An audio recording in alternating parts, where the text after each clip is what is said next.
सावधान बाना जाए पावन पावन हुतियां स्वीकार कीजिए। अर्जुन उवाच एवं तद्युक्ता ये बताता हूँ परियुपास्ते ये चपि अक्षमा व्यक्तम तेषां के योग वित्तमा जो स्तर भक्ति में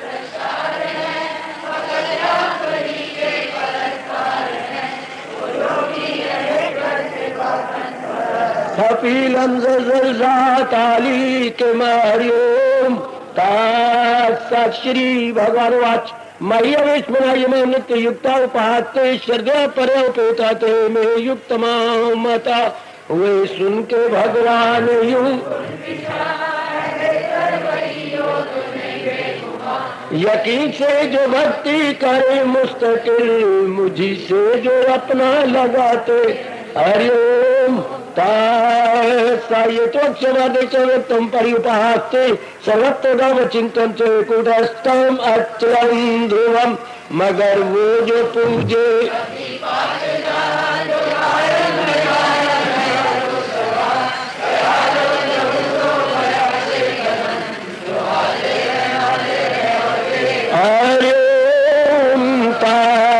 संयमिंद्र ग्रामं सर्वत्र संबुद्ध्या ते प्राप्नुवन्ति मामे चरभूति ते रहता हवा सपने काबू में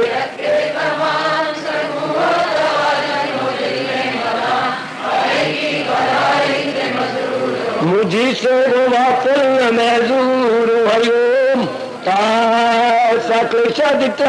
व्यक्त सचेत्साम अव्यक्ता ही गति दुखम देवाद भी अवाप्यते जो जाते खपी में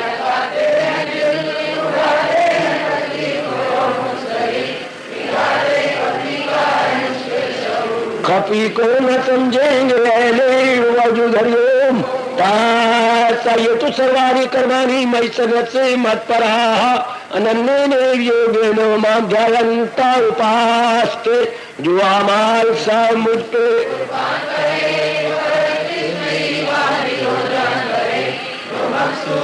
आला मुझी को बनाए फकत मेरे ही ध्यान में दिल लगाए हरिओम ताम समुद्रता मृत्यु संसार सागरात भवानी न चिराग पारते मयवे चित सम मैं करता हूँ अर्जन तक के पानी समुंदर से पार दिल अपना जो मुझ में लगाते रहे मुझी से निजात अपनी पाते हरिओम मये मनादत मई बुद्धि निवेश्ये निशिष्यति मये बता ऊर्ध्वम न संशया लगाए तो मुझ में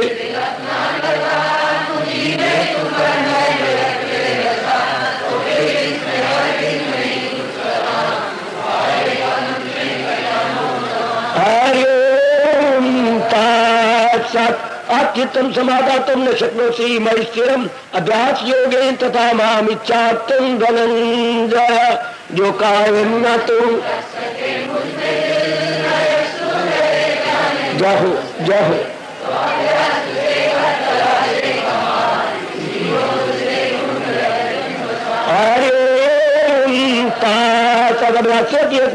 मत कर्म परमा भाव मदर्थम की कर्माणि कुर्वन् सिद्धिम अवाप्स्यसि जो अभ्यास के होना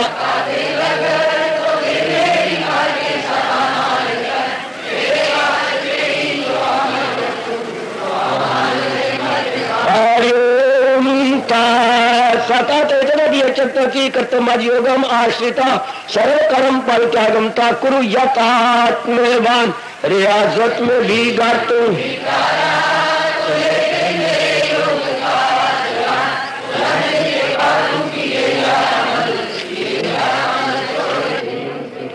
हरिओम तत्सत्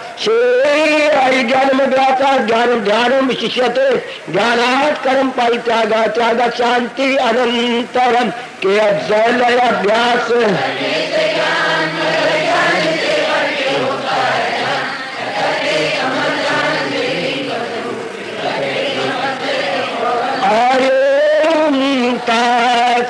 अज्ञे निष्ठा सर्वभूतानां मैत्र करुणा एव च निर्ममा निरंकारा सम दुख सुखाक्षामि। वो इंसान जो सुख दुख में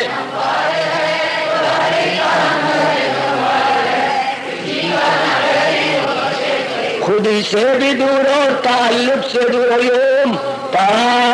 संतुष्ट सतम योगी यथात्मा दुर्निश्चय मई अर्पित मेरो बुद्धि यावत भक्ता समय प्रिया।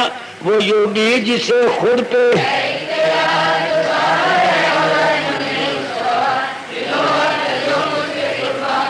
वही है मेरा भक्त प्यारा मुझे हरिओम।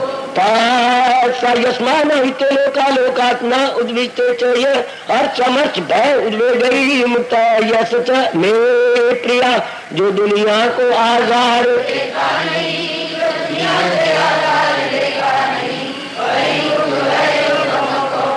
वही है मेरा भक्त प्यारा मुझे हरिओम। दक्षा उदासीना गत्वता सर्वरंभ परित्यागी यम भक्ता समय प्रिया। जो चौकस बेलाग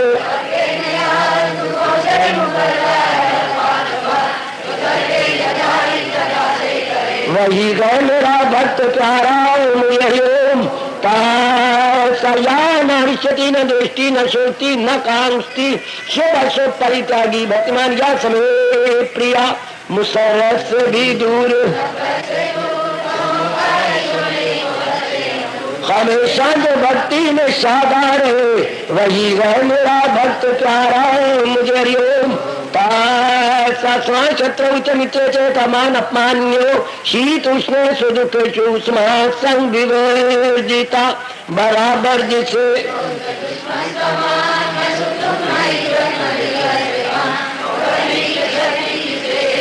लगन हो किसी से न जिसकी लगी हरिओम। तुलनिदातुमनि संतुष्टायेन किंचित अनिकेता श्रीमती भक्तिमान में प्रिया नारा बराबर जिसके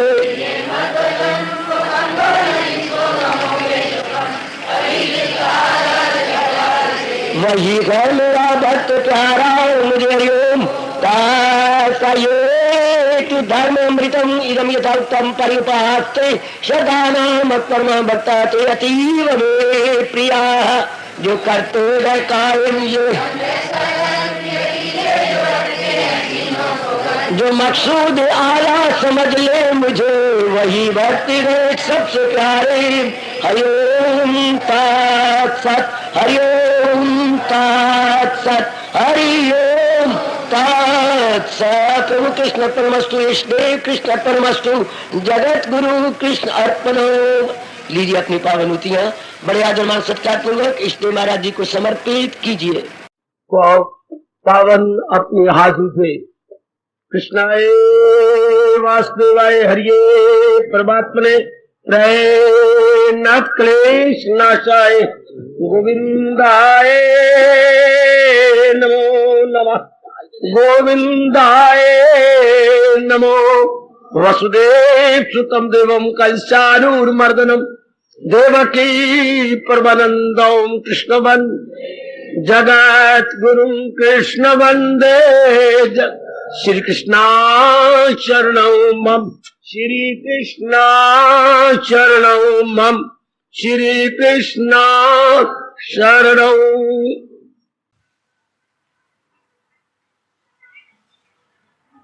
अहोभाग्यशाली कल्याण कामनी देवियों, बड़भागी गीता के पैरोकार मेरे सज्जनों, मैं रोज भूल जाता हूं एक सूचना। गीता प्रेस की जो छोटी छोटी डायरियां आप लिया करते हैं दुकान पे आ चुकी हैं।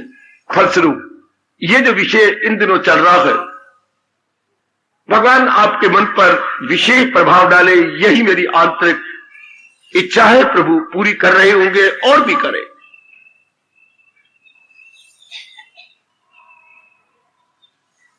वो मन की कौन सी अवस्था है? शांत हो जाओ मेरी देवियों, जिसके एड़ी चोटी का जोर मारकर बना लेने के पश्चात हम कल्याण के अधिकारी बन जाते हैं। हमारी ये पवित्र एवं दैवी कामना पूरी हो जाती है। कामना तो हमने की, पर वो लौकिक कामना थी, अलौकिक नहीं थी। संसारिक कामना थी, पारमार्थिक नहीं थी। अब इस एक परमार्थिक कामना ने सारी लौकिक कामना को खा लिया। लौकिक कामनाएं परमार्थिक कामना कैसे खा लेती है? जैसे किसी कुएं में, कितना अच्छा महापुरुष किया गया, कीड़े पड़ जाते हैं तो बार बार दवाइयां डालते रहेंगे क्या? तो फिर उसमें एक कछुआ डाल दो, बस वो कुएं में भी रहेगा और सारे कीड़ों को खाता रहेगा, पानी साफ रहेगा। गुड। इस तरह जब एक पारमार्थिक कामना हो जाती, मैंने अपना कल्याण करके छोड़ना है, सब संसारिक कामना खाई जाएंगी। कोई कोई कोई कोई कोई दृष्टांत बहुत कमाल का दे, बहुत गजब का दृष्टांत मेरी देवी हो। ये दिन ब दिन बढ़ती जाएगी और भी तीव्र होती जाएगी। उस दिन हमने सोचा था कि भक्ति की जो फाउंडेशन है वो श्रद्धा है, विश्वास है। ज्ञान की जो फाउंडेशन या आधारशिला है वो विवेक है, अक्ल सलीम है। जरा मुझे बताइए, परमार्थ की आधारशिला क्या है? भक्ति की आधारशिला या बुनियाद है श्रद्धा। श्रद्धा के आधार पर भक्ति खड़ी होती है या भक्ति पैदा होती है। और ज्ञान, जिसने ज्ञानी बनना है उसकी बुद्धि में विवेक होना चाहिए। बिना विवेक या अक्ल सलीम के या अक्ल इम्तियाजी के ज्ञान मार्ग पर नहीं बढ़ सकता। इसलिए बुद्धि का विकास किसी किसी का होता तो कोई कोई भगवान ब्रह्म ज्ञानी बनता है। अच्छा, लेकिन परमार्थ की नींव भी तो होनी चाहिए कोई। परमार्थ की, आध्यात्मिकता की, रूहानी मार्ग की नींव क्या है? सोचो जरा, कितना अच्छा बताया व्यास जी ने हमें। तब मैं आगे प्रसंग लू। हमारे परमार्थ मार्ग की नींव क्या है? जिस मार्ग पे आप बढ़ रहे गए, ये अलौकिक मार्ग है। लौकिक तो हो गया ये जो हम धंधे पूरे करते हैं, संसार संबंधी, संसार से ऊपर उठकर मेटाफिजिकल। इसकी आधारशिला क्या है? सतोगुण बड़ा हुआ हो बेटे, पर इसलिए ये आधारशिला नहीं मानते, ये सहायक मानती हैं। ये सहायक जो सहायता देती है, आधारशिला, जिसके आधार पर ये खड़ा हो जाए। स्वार्थ समाप्त नहीं बेटे, शिष्टे नहीं बेटे। क्या क्या है? रूहानियत मार्ग की नींव क्या है? जिस मार्ग पे आप बढ़ रहे हैं उसकी नींव, उसकी फाउंडेशन जाप। भगवान करे आपका जाप चल पड़े, लगातार चल पड़े, यही मेरी हार्दिक इच्छा है। पर ये उत्तर नहीं मेरे बेटे, this is not the exact answer. नहीं बेटे, जो आपने महर्षि वेद व्यास जी ने फरमाया है, मैं आपको वो दे रहा हूं, और अब सब एग्री कर जाएंगे। जिस बात का ना पता हो, मेरे से जानकारी करके आप फिर कभी भूलना ही नहीं। ये समझो कि अब आपकी बन जाओ हमेशा के लिए।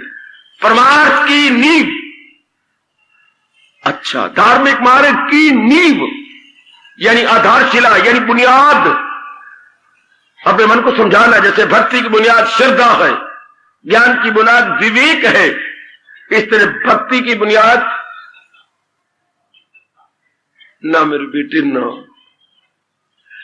अब आप सुनो, बस अब आप चुप हो जाओ, बस ठीक है। आपने अपनी तरफ से कोशिश कर ली, लेकिन मैंने जवाब तो वो देना जो व्यास जी ने दिया है। इसकी अब हमेशा याद, कान खड़े करके, और कभी भूलना ही नहीं। जिस मार्ग पे आप बढ़े इसको बोलते हैं परमार्थ का मार्ग, आध्यात्मिक मार्ग, उर्दू वाले बोलेंगे रूहानी मार्ग। तो इसकी बुनियाद कभी नहीं भूलोगे आप, वैराग। वैराग है इसकी बुनियाद। इस सारी मार्ग की जो व्यास जी कहती है वैराग। अच्छा, वैराग के आधार पर रूहानियत की मंजिलें तय, या रूहानियत का मार्ग आगे बढ़ता है। बुनियाद इसकी वैराग है। इसलिए जिनका वैराग कम हो जाता है उसके हर गुण कम हो जाता है। इधर रुचि भी कम हो जाएगी, आना भी कम हो जाएगा, रात का उठना भी कम हो जाएगा। सोचो जो व्यास जी ने जवाब दिया, अब सब एग्री किए बिना रह नहीं सकते। वैराग, संसार से मन हटेगा तुम लो तभी तो बढ़ेंगे ना। इधर ये मार्ग है क्या? हटो लगो, डिटैच अटैच। कहां से डिटैच? वर्ल्डीनेस से, संसार से डिटैच होना है, भगवान में अटैच होना है। तो डिटैच कौन क्या चीज करेगी? इन्हें काट कर ढूंढ फिर वो मकाम। 15वां अध्याय। उन्हें काटना पड़ेगा ना, किसे? शमशीर तजरीद अर्थात वैराग की कुल्हाड़ी से। अब कभी ना भूलना, सारे अपने मन में रख लो। इसलिए वैराग बढ़ता रहे। कैसे बढ़े? भगवान ने बताया है, संसार की असलियत को जानकर। अनित्यम असुखम। बड़ी बेवकूफी और हर एक व्यक्ति जो रजोगुणी तमोगुणी है, और आप भी कुछ गलती कर जाते हैं, हर एक अपने दृष्टिकोण से संसार को देखता। गलत। हम अपने नुक्ता निगाह से, ये एंगल ऑफ व्यू से संसार को देखते हैं। गलत। देखना चाहिए जिसने सृष्टि बनाई है भगवान के आधार पर, तो सृष्टि क्या है? भगवान के आधार पर। अनित्यम असुखम। अनित्य है, दुखदाई है। अपने आधार को छोड़ दिया। हमारा जो विचार होता है भ्रांतिपूर्ण होता है, दैट इज एल्यूसिव है। हां, हमारा विचार धोखा देने वाला है। भगवान के आधार पर बोले तो संसार अनित्यम असुखम है। अब वैराग आपका दिन ब दिन बढ़ता जाए। अगर ये बात पक्की रखे कि संसार की असलियत ये कभी में इशारा करा था, अनित्यम असुखम को बोलते हैं परिवर्तन। परिवर्तन ये सदा एक जैसा रहना है ही नहीं। लो, इतनी बात कहता समझाता हुआ आगे बढ़ना चाहता हूं। तो हमने अपने आप को अधिकारी बनाना है। एकाग्र हो जाओ मेरे देवियों, मेरे सज्जनों, हमने अपने आप को अधिकारी बनाना है। अधिकारी, जी हां। कैसे? कुछ क्वालिफिकेशन लेकर के, कुछ अपने आप को क्वालिफाई करते हुए, अर्थात अपने में कुछ विशेषताएं। कितना प्यारा शब्द है, अपने में कुछ विशेषताएं रखनी होंगी। विशेषताएं जो हमारे में नहीं है वो अपने में रखनी होगी। क्वालिफिकेशन को अपनी भाषा में बोलेंगे विशेषताएं। अपने आप क्वालिफाई करना होगा, अपने आप को विशेषज्ञ बनाना होगा। विशेषज्ञ, जी हां, स्पेशलाइज करना होगा। तो हमने पहले विचार किया जिसकी बुद्धि विशुद्ध हो गई है, बिल्कुल एक इरादा करती है, अनेक नहीं। उसके बाद हमने विचार किया धृत्या, जिसमें धीरज है। आए कुर्बान हो, कुर्बान। ध्यान दे रहे मेरी देवी, जिसमें धीरज है। जरूर ये मारो एड़ी चोटी का जोर, 100 बार रोना पड़े तो 1000 बार रो लो, भगवान से मांगो मुझे धीरज दो प्रभु। धीरज के बिना ये सारा हमारा महल चिर जाएगा। है, महल में दरारें पड़ जाएंगी। जैसे कोई बरसात आ जाती है, 2-2.5 घंटे पानी खड़ा रहा आपकी नींव में, हां, भले मकान न गिरे पर गिरने समान हो गया, नींव हिल गई, दरारें पड़ गई, अब उस मकान में रहने योग्य तो न रहा, पता नहीं कब कोलैप्स कर जाए, अर्थात धड़ाम से गिर जाए। है तो धीरज बड़ा जरूरी है। हौसला रखना, अपने आप को बनाए रखना, यह आप में कमी जो मैं स्पष्ट कह रहा हूं बेटी, मैं समाज में नहीं हूं, मैं एकांत रहने वाला हूं। आपको धीरज की बड़ी जरूरत है। ऐसे मूर्खों के साथ आपका वाह पड़ता है और इर्द गिर्द के वातावरण बदलती रहती है, घर के हालात बदलती हैं, वातावरण बदलता है, गली मले वाले बदलते हैं। आज जो प्यार करते हैं, रब जाने क्यों उनका स्वार्थ नहीं पूरा होता, तकरार करने जाती हैं। पति देव हमेशा आदर करेंगे, मैं नहीं मानता। पत्नी हमेशा आपको चाहेगी, मैं नहीं मानता। ये सारे रिश्ते शरीर के आधार पे हैं और शरीर स्वार्थ के आधार पर। ओए मेरा रब्बा, ओए मेरा इष्टदेव, सारे रिश्ते स्वार्थ के आधार पर और स्वार्थ शरीर के आधार पर, तो ये आपस में टक्कर खाते रहती हैं, टकराएंगे। सात रिश्ते हम शरीर के आधार पर, मां है तो शरीर के आधार पर, कौन सी माँ में भगवान देखना शुरू कर दिया तो बड़ी अच्छी मेहरबानी भगवान की, तो इनमें चोट लगेगी, फिर से ये हिल जाता है धीरज। अब धीरज हमने बनाए रखना, भगवान कहती हैं वो ही मेरे दीदार के काबिल है जो धीरज बनाए रखेंगे तो उनका ये परमार्थ की मंजिल तय होगी, हिलेंगे नहीं आप, बिल्कुल आप पक्के रहेंगे। आप अपने मन में समझा भी तो संसार में तो परिवर्तन तो होना है, ये बात हमें पक्की हो जाए। वो मुझे ना आगे बोलने दो, बेशक ये पक्की कर लो कि परिवर्तन तो होना, तो हमारा धीरज बना रहेगा, ये परिवर्तन तो होगा। जो भी घटना घट के भी तो होना था। कभी ना कहना आपको मेरी और मेरे भगवान की कसम ये क्यों हो गया, ये नास्तिकता है, यूं कहना है। व्यास जी कहते हैं ये नास्तिकता है। किस आधार पर कह रहे हो ये क्यों हो गया है? भाई आप प्रवृत्ति को नहीं मानते, आप नास्तिक हैं। आप भगवान के अटल नियम को नहीं मानते, फिर आप नास्तिक हैं।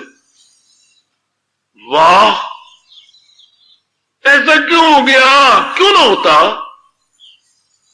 कोई दुनिया को चलाने वाला मूर्ख है? नहीं, भगवान जी हैं। तो भगवान जी ने किन्हीं अटल नियमों के आधार पर सृष्टि को बनाया, सृष्टि को चला रहे हैं। किन्हीं अटल शब्द लगाना, अटल नियमों के आधार पर सृष्टि बनाई गई है और सृष्टि चलाई जा रही है। तो अगर कोई घटना घटी है तो किसी अटल नियम के आधार पर घटी है। हमारा धीरज कब जाता है? ऐसी क्यों बात बन गई रब्बा, ऐसी ये बात क्यों हो गई? अब धीरज गवा बैठोगे, नहीं ऐसी होनी थी। क्या अनहोनी घटना घटी है? अब आप शर्मिंदा हो जाएंगे अगर ये प्रश्न मेरे जैसा कर दें। आप जो घबराई जा रही है, अनहोनी हुई है। अनहोनी तो मैं नहीं कह सकता, तो फिर घबराना किस बात का? अनहोनी होनी नहीं, होनी होए सो होए, तुलसी ये विचार के रहे खाट पे सो। अनहोनी ने होना नहीं, होनी ने टलना नहीं। फिर बताइए मेरे और आपके मन को क्या गुंजाइश रह गई चिंता करने की या धीरज तोड़ने की? ये बात पूर्णपेण सत्य है। अनहोनी ने नहीं होना, होनी ने नहीं टलना है। फिर अब मन क्यों चीची करे? वो तो पूर्व निश्चित है, प्रारब्ध कहते हैं पूर्व निश्चित है, होके रहेगी। हाँ, ये होके रहेगी। दुनिया वाले सुन लेते जी, अपनाते नहीं। ओए आपको अपने कल्याण की कसम दे, आपने सुनना है अपनाने के लिए। दुनिया वाले जानकारी तो रखती हैं, लेकिन जानकारी के साथ अपनाया नहीं जाता, जीवन में ढाला नहीं हुआ, तो फिर वो तो बात ही ना बनी। हमने जीवन में ढाल लेना है कि प्ररब्ध के अनुसार जो कुछ भी हो रहा है मेरी अपनी प्ररब्ध के अनुसार हो रहा है। फिर गिला क्या, शिकवा क्या, और अपने सोने रब के साथ शिकायत भी क्या? पर जो हो रहा है ठीक है, लो अब आपका धीरज बना रहेगा कि ये बात मान जाओ, जो हो रहा है ठीक है, कोई गिला नहीं, कोई शिकवा नहीं, कोई शिकायत। जैसे मेरी प्ररब्ध है भगवान कर रहे हैं, उसी के अनुसार होना है। आहा, कितना अच्छा महापुरुष हमें समझा गया, अब हमने मान लेना है। अकल कहे मैं सब तो वड्डी, लड़ाई हुई इनकी आपस में। मैं बताता हूं किस किस की लड़ाई आपस में हुई एक दिन। अकल कहे मैं सब तो वड्डी, ओ देखो मैं विच कचहरी लड़ दी। अकल के आधार पर तो लड़ा जाता है ना। अकल कहती है मैं चैलेंज करती हूं, मैं सबसे बड़ी हूं। अच्छा, अकल का चैलेंज स्वीकार किया विद्या ने, इल्म ने, एजुकेशन ने। आगे आ गया, क्या कहा? अकल कहे मैं सब तू वड्डी, नी मैं विच कचहरी लड़ दी। पर इल्म कहे मैं सब तू वड्डा, और मैं खबर देवा पल पल दी। अकल इल्म कहने लगा अगर मैं तेरे अंदर ना होता तो तू लड़ती कैसे? तेरी कदर तो इल्म के कारण से है, विद्या के कारण से, एजुकेशन के कारण से है। अकल शर्मिंदा हो गई। अकल में इल्म ना हो, अकल में विद्या ना हो तो व्हाट काइंड ऑफ अकल इज दैट? हाँ, ये दो जरा ऐसे लगी। इल्म जरा विद्या ऐठने लगी कि हाँ, क्योंकि विद्या शर्मा वो जो है शर्मा गई, अकल शर्मा गई इल्म के सामने, विद्या के सामने। आगे आगे क्या आई? राम राम। रजोगुनी का बोलबाला मेरे जैसे थोड़े को बोलबाला होगा, वैरागियों का थोड़ा बोलबाला है, बोलबाला तो रजोगुनी का है। आगे आगे आप में से कोई निकल आई बात, उसने कहे मैं सब तू वड्डा, वो देखो मैनू खलक सलामा कर दी। कोई सुंदर नारी होगी, कोई सुंदर स्थान होगा, कोई सुंदर लैंडस्केप होगा, सारे बिना पलक गिराए देखे लग जाएंगे। ये कितना अच्छा नजारा है, ये कितनी सुंदर है, कपड़े कितने सुंदर है, गहने कितने सुंदर, देर पिटे मुंह। वो इल्म ही वही रह गया तो क्या रह, वो जो है अकल ही वही रह गई। इल्मों वालों की बुद्धि मारी गई तो बुद्धि वाले ने इल्म चला गया, जबकि सुंदर चीज को लट्टू हो गए। हाय, सुंदर पर कितनों की अकल मारी गई, जहांगीर जैसे कितनों की अकल मारी गई, शाहजहां जैसे कितनों की बुद्धि मारी गई। शरीर प्यार करने वाले डबल MA ट्रिपल MA इतने बड़े बड़े प्रोफेसर होती हैं, लेकिन सुंदरता के सामने घुटने टेक देती, मर जाती है वहीं में। फिर सुनो जरा, तीनों की लड़ाई होगी आपस में, अब एक और जीतेगा। अकल कहे मैं सब तू वड्डी, ओ देखो कचहरी लड़दी। इल्म कहे मैं सब तू वड्डा, और मैं खबर दिवा पल पल दी। और हुस्न कहे मैं सब तू वड्डा, और मैनू खलक सलामा कर दी। होनी कहे तुसी तिन्ने झूठे, मैं जो चावा सो कर दी। अब भी ना मन में बिठाओ तो फिर हमारे लिए डूब मरने वाली बात है, शर्म की बात है। होनी कहे तुसी तीनों झूठे, मैं जो चाहवा सो कर। होनी तीनों को लांट मरवा के अगर होनी होनी हो, अकल भी हैरान थे, इल्म भी हैरान थे, शरीर की सुंदरता भी हैरान परेशान। होनी कहे तुसी तीनों झूठे, मैं जो चाहवा सो कर। बिठा लो अपने मन में, आप तो कुर्बानी के पुतले हैं ना, आप तो कल्याण चाहती है ना, तो जो महापुरुषों ने अनुभव किया वो हमें बताया गया, अब हमारा धर्म है उसे अपना लेना, फौरन पिकअप कर लेना। अब आपका धीरे बना रहेगा। आप किसकी मजाल है कि आपके धीरे को तोड़ सके। और होनी ने होना नहीं, ठीक है बाबा, होनी ने टल्ला नहीं, बिल्कुल। अब मुझे बताइए धीरे कब टूटेगा? धीरे की नींव पताल तक पहुंच गई, इतनी पक्की होगी धीरे की नींव। अगर प्रौढ़ पर विश्वास नहीं हुआ मेरी भगवती, तो पता नहीं किस वक्त आपका धीरे टूट जाए। धीरे टूट गया तो बस सब कुछ खत्म। फिर तो आत्महत्या करने के जी चाहता है, जीने का फिर नहीं दिल चाहता। धीरे गया तो फिर गया। बड़ी जरूरत है, इसलिए भगवान कहते हैं जो अधिकारी बनना चाहते हैं, जो कल्याण करना चाहते हैं, उन्हें इस विचित्र एवं विलक्षण संसार में धीरे बहुत चोटी का ध्येय रखना पड़ेगा। बड़ा विचित्र संसार है। क्यों विचित्र क्यों है? बात बात में बदल जाता है ना, कभी कुछ कभी कुछ कभी कुछ कभी कुछ कभी हाय मेरे रब्बा, हाय मेरे रब्बा। बात ही बात में संसार बदलता है। रब को क्या सूझी? कर्तव्य में बकवास को माफ करो, रब को सूझी क्या? एक जैसा रहता ही नहीं संसार। घर में कभी अमीरी होती है, कभी गुर्बत दिखी, कभी बड़ी गरीबी होती है, कभी फिर अमीरी हो जाती है, कभी सेहत शानदार होती है, सेहत ओवरफ्लो करती है, और कभी एक पग नहीं रखा जाता। ये रब को क्या सूझी? कभी शहर में कितनी इज्जत होती है और कभी किसी कारण से इज्जत गवा बैठते हो, जीना ही मुहाल हो जाता है। जो बाबरू इस जहां में रहे वो मरने को जिल्लत पे तरजीह दे। ये क्या बना हुआ? इतना मान, इतना अपमान है, इतनी सेहत, इतनी बीमारी। देख लो क्या बुरा हाल हो जाता है, कितना बुरा हाल। कभी आपका बिजनेस कितना शानदार चलता है, रब करे चलता रहे, और कभी मार्केट में स्लम्प आ जाता है, आप हैरान परेशान हो जाती हैं। ठीक चक्कर नहीं समाज का चलता, शाबाश, देखते रहो इर्द गिर्द क्या हालत हुई पड़ी है। कितने अमीर के घर में आपकी शादी हुई थी और अचानक ही दफ्तर में जा रहे थे, एक्सीडेंट हो गया, घर वाला मर गया। हाँ, कितना बुरा हाल हो गया। घर वाला शरीर अचानक इतना भरे जोबन के अंदर, अभी 1.25 साल हुआ है, पेट में बच्चा भी है और शरीर छूट गया और अब क्या आपस में मुकदमे चल पड़े हैं। ससुराल वाले कुछ और कहते हैं, आप वो मैं मानते नहीं है। कहां वो भरे जोबन के दिन गए और कहां क्या हो गया। अब एक्चुअली धीरे कौन बनाएगा इस विचित्र, इसको कहते हैं विचित्र संसार, विलक्षण संसार, very wonderful and mysterious world, wonderful and mysterious, बहुत मिस्टीरियस वर्ल्ड है। इसमें रहते सहते हुए धीरज बनाए रखें, यानी पावर ऑफ फॉर्टिट्यूड से काम लें, पावर ऑफ फॉरबियरेंस से काम लें। कौन लेगा? अपने महाराज जी फरमा गए हैं क्या, जिसने प्रारब्ध पर पूरा विश्वास कर लिया।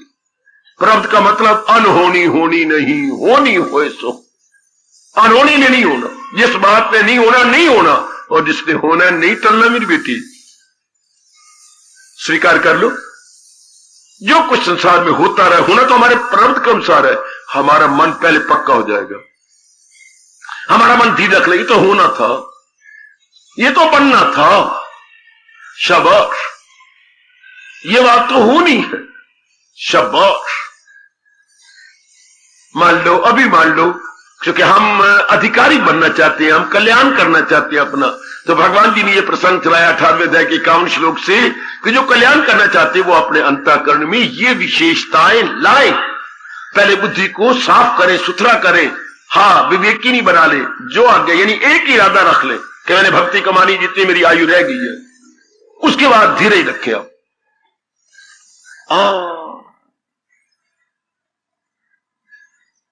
धीरे रखने का यही एक तरीका है। या फिर योग कमाई की जाए। योग की कमाई करने में देर लगेगी, या तो आप बचपन से योग कमाते, बालकपन से योग कमाते, युवा अवस्था से योग कमाना शुरू करते, अब वो अवस्था तो चली गई है। वरना वही भगवान ने कहा है, उनके धीरे किसका बना रहेगा? न जीते की शादी, न हारे का सो, दिल के तवाज़ुन का है नाम योग। अगर योग वो यूं कमाता रहे तो मन उसका काबू, इसमें देर लग जाएगी। कमाते कमाते करते करते और प्रभु पर विश्वास जाते अभी अच्छा क्या मुझे प्रभु पर पूरा विश्वास है, अर्थात अनहोनी ने नहीं होना, होनी ने टलना नहीं, बस मेरे मनुआ मन पक्का हो जाए। आहा, इरादे का मजबूत, दिल का कवि, आपका मन मजबूत। वरना ग्रस्त आश्रम में रह के बात बात में, पर ग्रस्ती भले ही रहो, पर आप में जो शुभ और दैवी इच्छा खड़ी होगी, मेरे कल्याण करना है आपका, ऐसे नहीं मेरे खाने पीने में वक्त नहीं गुजार देना, मैं कुछ करना है, तो फिर भगवान कहते धृत्या धीरज से काम लो। संसार में कभी कोई जन्म लेगा, कभी कोई मरेगा, आप ग्रस्ती हैं, इतने आपने पैदा कर लिए हैं, सिर्फ पैदा पैदा पैदा पैदा पैदा पैदा पैदा पैदा पैदा पैदा पैदा पैदा पैदा, तो कोई मरेगा तो सही ना। इनमें से कोई भी किसने जाना तो है, आपने पढ़ा कम केम कम कम केम कम, तो गोविंद गान मैं पढ़ूंगा, गोविंद गान भी तो आप ही कहोगे ना। हाँ, अगर कम केम कम कह रहे हो तो कभी कभी ये भी क्या करो, इतने आ गए हो गोविंद गान, और मैं नहीं किया जाता, पर कहना पहले प्रकृति ने कला लेना। अगर प्रकृति ने कहलाना तो हम पहले क्यों ना पक्का करें। हाय, मेरे स्वामी जी ने कहा था, जिस प्रकृति में कम केम कम होता है, उस प्रकृति में गोविंद गान भी आपको कहना पड़ेगा, क्योंकि जो आता है वो जाने के लिए, और दुनिया बनाने वाला हाय इतना कठोर होके कह रहा है।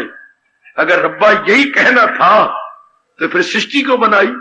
आप कह सकते हैं, हे मेरे परम पिता, मेरे कहने को बुरा ना मनाना, अगर आपने ये कहना था तो इसकी सृष्टि को बनाई, इतनी सुंदरता को बनाई, इतनी हलचल क्यों चलाई, इतनी चहल पहल क्यों की, अगर आखिर में ये कहना था किसी की न कुछ बात बाकी रहे, फकत एक वही साफ बाकी रहे, तो फिर ये इतनी सृष्टि का बनना, कोई जवाब नहीं मेरी देवियों। फिर इतनी सुंदरता का बनना, माँ बाप जलील हो जाते हैं बच्चों को बना बना के, मां भी चाहे तो तबाह हो जाती है 9 महीने पेट में रख के, उत्पन्न करके, पाल के, और इतना बड़ा करके लो बच्चे को बुखार हुआ, सरसाम हो गया, मर गया। मरने में लगे 3.5 दिन और पालने में लगे 18 साल। पालने में क्या, गलने में मां बाप गल गए बेचारे पालते पालते, और शरीर छोड़ने में 3.5 दिन लग गए। अब ये भी तो सृष्टि के साथ बनाया रब ने। और दूसरे अध्याय में देखो ना, सृष्टि वाले के बाद नियम क्या बना, जो पैदा हो मौत उसको आए। इसी फरमान ने पता नहीं कितनों को वैरागी बना दिया है। मैं तो जानबूझ की बड़ी बड़ी हिस्ट्री नहीं बताता श्लोकों की, कि क्या इन किस्से को बताना। सिर्फ इतने फरमान में, जातस्य से ध्रुव मृत्यु, जो पैदा हुआ है वो अवश्य शरीर छोड़ देगा। तो कईयों ने सोचा कि अगर पैदा होने के बाद शरीर छोड़ देना, फिर लाना था इतना पसारा पसारना, इतनी वासनाएं, कामनाएं और कामी लोभी लालची बन के इतना दिन रात एक करके आखिर में जो है छोड़ थोड़ा पहले लाना था। अगर सब कुछ करा करके पीछे पश्चाताप करके भजन करना है तो लोग अब भी भजन शुरू कर देते। कईयों ने इतना लंबा चौड़ा पाड़ा पाया ही नहीं, इतना विस्तार किया ही नहीं कि चलो अगर आखिर में करके देखो ना। अब क्या जो बुजुर्ग मता बैठी है, शुक्र है गंगा नहा बैठे, शुक्र टंटा, अगर टंटा ही कहना था, गंगा ही नहाना था, हल्के ही होता पहले बुझ क्यों लिया। आखिर में सब दिया पुत्रशाली हो जाती है, शुक्र शुक्र रब ने शुक्र मनाया ना। अभी मेरे सैनी जी कह रहे मैं केयर फ्री हो गया और निश्चिंत, मैं अपना फर्ज पूरा कर बैठा, अब करेंगे। तो फिर इतना लंबा चौड़ा खाता आज नहीं समझ आती। धियां मर गई, पुत्र अपने कामों में लग गए, जिस काम से सैनी जी तंग आए वही बच्चे अगे हो नए नए बच्चे पैदा किए जा रहे हैं। हाँ, ये कितनी मिस्टीरियस है ये बात। कोई जवाब नहीं मेरे पास, आपके पास, किसी के पास। पर जिनके संस्कार जाग जाते हैं वो शुरू में ही अपने आप को संभाल लेते हैं। तो अगर रब ने दुनिया बना के ये कहना था, यही गौर करना के ले छीन जन्म मौत पीढ़ी मर्ज दर्द दुख, तो मेरे कृष्ण मेरे इष्टदेव इतने विस्तार का मतलब। इसी प्रश्न को लेकर हमारे महर्षियों ने घोर समाधि में अपने आप को बैठ गए या निर्विकल्प समाधि में चले गए। पर इतने राब पक्के हैं, जवाब नहीं दिया। वरना हर प्रश्न का उत्तर महाराज जी ने दिया इन ऋषियों को, इसका नहीं दिया कि ये फिर बखेड़ा क्या हुआ। इसलिए मन में रख लो कि ये तो होना है, ये तो रब ने नियम बना रखा है। तो हम अपनी छाती पे रख लें, अपने अंतःकरण के अंदर ले जाएं कि भाई ये तो बनना है। कोई लाख पिटे, कोई लाख रोए चिल्लाए, पर ये तो होगा ही, ये होगा। अच्छा मेरे प्रभु, स्वीकार है मेरे प्रभु, जो आप कर रहे हैं स्वीकार है। आखिर में महापुरुषों ने ये निचोड़ निकाला जी धीरे रखने के लिए, तो क्या राजी है हम उसी में जिसमें तेरी, ये निचोड़ निकला जी हजारों महापुरुषों का, ऋषियों का। राजी है फिर तेरी मर्जी जाता, होनी तो तेरी मर्जी है, फिर मुझे लालच है कि मैं अपनी मर्जी बना कर ऐसा क्यों हो गया। रब दी मर्जी, पर रब दी ऐसी मेरी है, ऐसा होना था, तब तो धीरज बना रहेगा। जिसने ये पाठ पक्का कर लिया, मन को समझा लिया, राजी या गम उसी में जिसमें तेरी रजा है, या यो भी वाह वाह है और वो भी वाह वाह वाह। ऐसी मन को, चाहे नारी का चोला, अपने मन को पत्थर बना लेना होगा, फूल नहीं। रजोगुणी अपने मन को फूल बनाए तो उनकी कट जाएगी, पर अगर आपने अपने मन को पाषाण की तरह न सख्त बनाया, नहीं आपकी साधना हो सकती। आपको मीरा की तरह मन सख्त बनाना पड़ेगा, कैमैती बाई की तरह, सुखो बाई की तरह। अब पर उनकी जीवनियां है, मन को बहुत मजबूत बना लेना होगा। हार्दिक धन्यवाद, हार्दिक आशीर्वाद। अब अपनी शहंशाह की आज आरती